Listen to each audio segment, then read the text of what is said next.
What's going on, guys? It's VenomousFatman here, the most epic man in video game history, sitting down here on the BITT, the boys in the tube, and right now with me I got a very special guest, probably the biggest we've ever had so far. It's Luge from the Tester, also a Guinness World Record holder in Little Big Planet. Please tell us how you doing.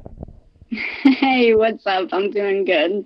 I'm doing good. So anyway, let's get this thing in right now. Let's start off with some great questions. So for all the people that don't know what you're about, that have never heard about you before, just give us a little bit of insight of what you're all about.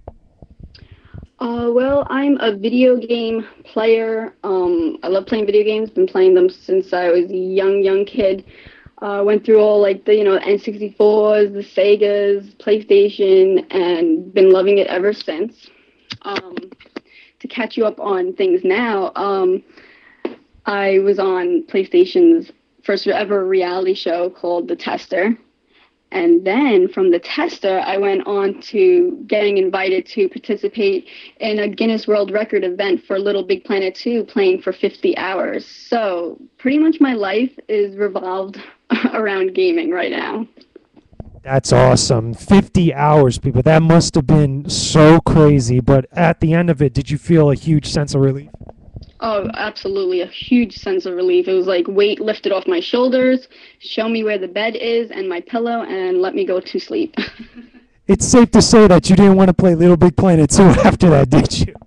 To be honest with you, I played it the very next day because when we were playing for the record, we mostly played user-generated levels. And plus I wasn't even logged in on my name. So when I went home, I was like, I need to go trophy hunting. I want to platinum this game, and I need to get as many trophies as I can. So that was my agenda when I got home from there. Wow.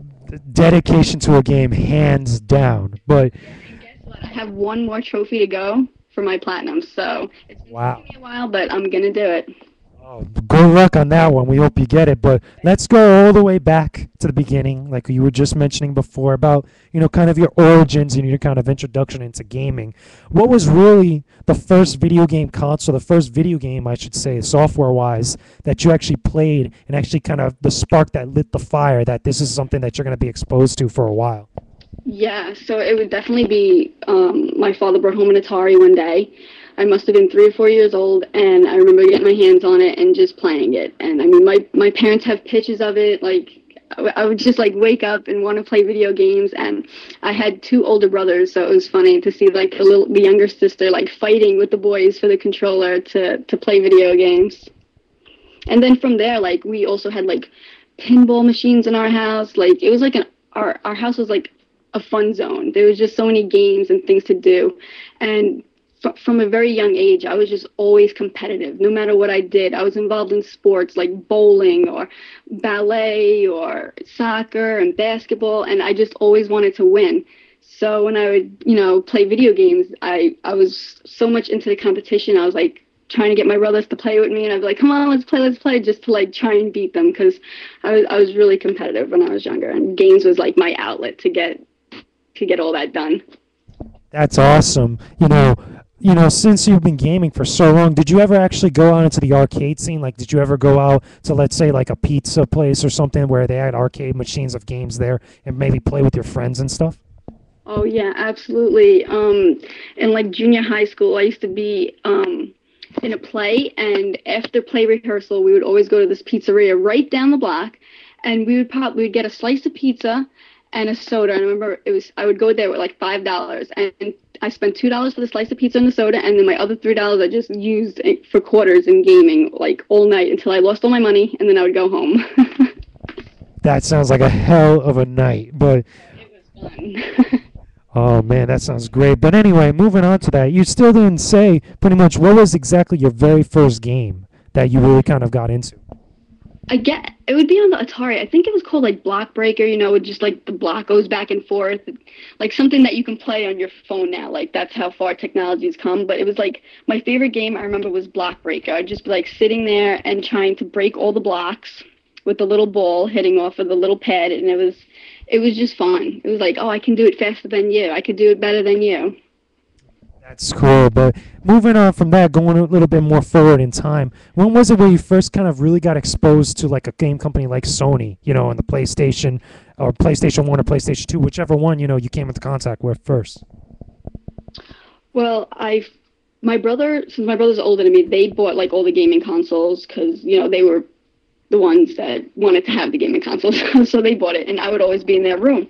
So when they first got the PlayStation 3, the game that they got with it was Little Big Planet 1, the first one. So I remember I was always playing it with them, and we would always play together, and it was lots and lots of fun. But then the first like game that I like totally got into, it was Call of Duty 3. And it just amazed me that I can go online and play against other people, not computers, like actual real people online, and fight against them. It was just like, it was unreal to me. So that just started my addiction for games. It was just like, oh my God, I need to have more and more and more games like this. So before that time, was it much more gaming? Was much more kind of like a much more chill hobby? Because I know you said you were playing, a lot of athletic sports. You were always going out and doing other competitive things like that. But like you said, you also mentioned that the PlayStation 3 was like really where kind of like your addiction for gaming really first started, where your love for gaming really took flight from there. Like I asked before, did you ever touch a system like the PlayStation 1 or maybe the PlayStation 2 or play any of the games on those systems? Yes, I've had a PlayStation 1, PlayStation 2. I remember playing Nemo on PlayStation, I think PlayStation 2 or PlayStation 1, one of them. Yeah, I also have a PlayStation Portable. I was always into gaming. I never like really got out of it like throughout my entire life, my 25, almost 25 years of living. It's just always been a part of my life. So I remember like going to cousins' house when I was younger and, just having gaming sessions with them all night. It was just like a part of my life that just never went away. I loved gaming. I came home, I gamed. I went to friends' house, I gamed. I went to family members' house, and I gamed. And I mean, I still do that till this day. I mean, on holidays, I'll go to my cousin's and we'll go upstairs. He has a Xbox, which, we won't go into because I don't have one. and we'll play together. It's a lot of fun. That sounds great. Now, moving a little bit away from gaming, because like we were talking before, I did not know this, but you are a wrestling fan. I mean, I saw some of your videos about, Divas Getting Raw, which is one of your segments on YouTube. Tell us a little bit about what you think about wrestling, in general, anything about wrestling, what it means to you and stuff. Well, my friend Cassie, she's the one who I should thank because she's the one who totally got me back into it. When I was younger, I used to watch wrestling all the time. My favorite wrestler was Kurt Angle and Ric Flair, and I just loved them. And the Bret Hart and Owen Hart, I just loved them. But like I fell out of wrestling. I was just like fell into the groove of it's not real, and really didn't appreciate it. But like hanging out with my friend Cassie, and she goes to these wrestling events all the time, and she just talks about it, and like I see like the love in her eyes for this sport that like I totally got back into it. Like, I mean, the acting could be bad sometimes, but I look at it like a play. Like, you go to a play, it's not, real what you're watching in front of you, but you're feeling it. You're in the mood. You're in the motion with it. And I just started watching it again, and it was just like, oh, I feel these characters. I'm with them, and I just enjoyed watching them. So it was like, you're into wrestling. You got me into wrestling. Let's do a commentary about wrestling, and that's how that took off. That's really cool. Have you ever actually been to a live action event with it? Have you ever gone to a house show or maybe a pay-per-view or TV special for it? In Brooklyn, there was a Third Avenue Feast last year, and they had a wrestling ring set up, and I remember just standing there for maybe an hour or two and just watching the wrestling go on. I've seen a couple of wrestling events, like at my church. They hold some kind of things in like the auditorium. So yeah, I've definitely been to wrestling events. I had never been to like a WWE Raw in like Madison Square Garden. I've never been to anything like that. I imagine that's like insane. Oh yeah. Like little things, little events I've been to. That's pretty cool. So really quickly, a couple more stuff before we go on to the next video about wrestling. Number one, you said that your favorite wrestler of all time was Kurt Angle, correct? Yes, with the ankle lock. I love him. Okay, so moving on from there, because obviously, was your first exposure to someone like Kurt Angle from the WWE before I get to the big one? Oh well, when I watched it back in the day, it was still the WWF, and then I don't know what happened with the copyright with the names back and forth. But now the WWE, and now I'm back into it. So last time I can honestly say I was watching it was when it was the WWF. So that was that was a ways ago. Damn. Yeah, that was when wrestling was super good, for the record. It was epic back then. But my real question that I want to ask is that what is it?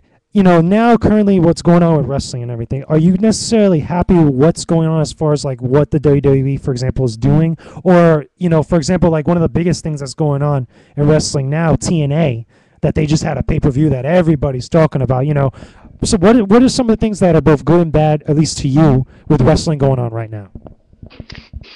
Well, I don't know. I just like the whole, they get like the fans just get excited and they bring the excitement, and like recently now that WrestleMania is coming up, so like they're bringing back a lot of big names. I mean, Stone Cold came out. The Rock.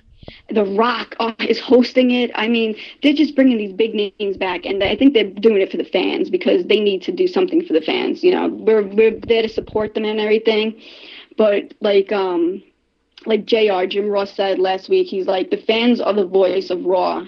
We are the voice of wrestling, so they need to make us happy, and I'm glad that they're doing something, bringing back, the oldies. I know they're all been going out doing their movie deals and everything like that, but I'm glad to see them coming back for the fans. That's cool. So, real quickly before we go to another video, worst wrestler of all time, in your opinion? Oh my God, this is a hard one. Let me think. I'm sure Cassie would answer this in like 2 seconds. Like absolute worst that you've ever seen. I don't know. That's really hard. I don't know. Probably me, because I can't wrestle. All right, so yeah. I don't know. I really can't answer that. Cassie could totally answer that in like 2 seconds. I don't know. All right, so anyway, we're going to another video, guys. Be sure to check out part 2 as I sit down with Lugey.